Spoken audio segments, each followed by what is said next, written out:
De la grande distribution qui est mise en cause dans le scandale du lait infantile contaminé. Leclerc, Auchan, Carrefour, Système U, ils reconnaissent tous avoir vendu des produits contaminés interdits. Olivier Véran, député LREM de la première circonscription de l'Isère, rapporteur général de la commission des affaires sociales, est avec nous en plateau. Bonjour monsieur. Bonjour. Avant de vous entendre, je voudrais que vous écoutiez le coup de gueule, disons-le, de monsieur Guillemin, qui est président de l'association des familles de victimes du lait contaminé. Il était avec nous tout à l'heure à 6h30 dans ce studio. Il n'y a personne qui surveille que les lois sont appliquées, les réglementations sont là. Les ministres vont en Chine, font leur vente de lait infantile, vous voyez. Mais en France, il n'y a personne pour répondre aux familles. Personne pour résoudre ce problème. Ça fait des semaines qu'on en parle, il va falloir qu'il soit résolu. Voilà, que pouvez-vous répondre effectivement sur ce silence effectivement politique sur ce dossier? Non, c'est pas d'abord, c'est pas une affaire politique. Je reviens moi-même de Chine. J'ai atterri il y a 1h30. Vous voyez, je suis sur votre plateau parce que je prends le sujet extrêmement au sérieux et je sais que le gouvernement également, et ce depuis le début. Je comprends la colère de ce père.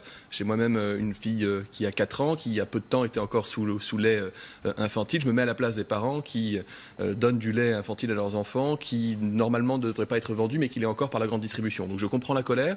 Et je suis extrêmement attentif à ce qu'on puisse apporter des réponses à ces familles, des réponses concrètes et extrêmement rapides. Maintenant, il ne faut pas en faire une affaire politique, puisque la sécurité sanitaire et notamment la sécurité alimentaire dans notre droit relève avant tout des industriels. Et l'État a une obligation de contrôle, avec des contrôles qui sont d'ailleurs effectués de façon régulière à l'échelle des départements. Oui, mais qui ne sont pas suffisants, parce que la DGCCRF a dit avoir effectué 2000 contrôles en un mois. Et la répression des fraudes, la DGCCRF n'a rien vu. Mais comment est-ce possible? Alors les résultats des 2000 contrôles ne sont pas encore connus, ils seront connus ce vendredi, pour savoir s'il y a ou non des extraits de lait contaminés parmi les 2000 contrôles qui ont été effectués. Écoutez, dans notre droit, il y a une obligation de résultat pour la grande distribution. C'est-à-dire que lorsque l'État exige, ce qu'il a fait de façon très précoce, le retrait des lots, c'est à la grande distribution de s'assurer par tous les moyens que ces lots sont effectivement retirés du marché. Or, qu'est-ce qu'on constate? Que la plupart des grandes chaînes de grande distribution n'ont pas procédé de façon satisfaisante.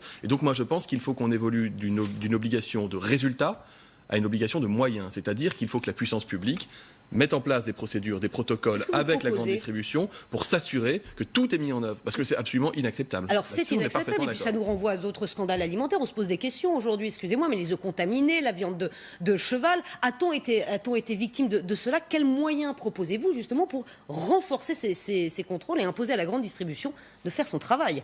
On apprend beaucoup, je pense, de ce qui est en train de se passer. Je crois que c'est la première fois qu'on a des chaînes de grande distribution qui disent « Ah bah oui, effectivement, on a vendu des dizaines, des centaines de lots. » Parce que c'est une mère de famille. C'est pas attention, c'est pas... Vous vous rendez compte, on a acheté ça sûr. hier. Ouais. Les équipes de TF1 ont trouvé ce lot contaminé dans un Cora hier. Ouais. Donc ils sont encore en vente. Comment Alors il n'est pas contaminé. Peut-être, probablement contaminé. Il ne peut pas être exploité à la vente, il doit être retiré absolument. C'est une obligation, d'ailleurs ça fait plus d'1 mois que le retrait a été exigé de ces lots, potentiellement à risque. Ça ne veut pas dire qu'il est contaminé. Bien sûr, mais il y a un risque qu'on ne peut pas pour les parents. Non, mais on parle de nourrissons. Mais donc oui, évidemment. Donc il faut, je vous dis, aujourd'hui dans le droit, il y a des contrôles qui sont conduits à l'échelle des départements, sous la responsabilité du préfet, par les directions départementales, qui effectuent des contrôles en continu.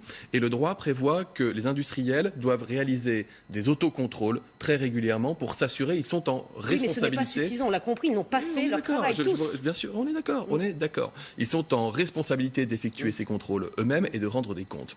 Et la grande distribution, elle, a une obligation de retrait de tous les lots potentiellement à risque, et cette obligation n'a pas été respectée.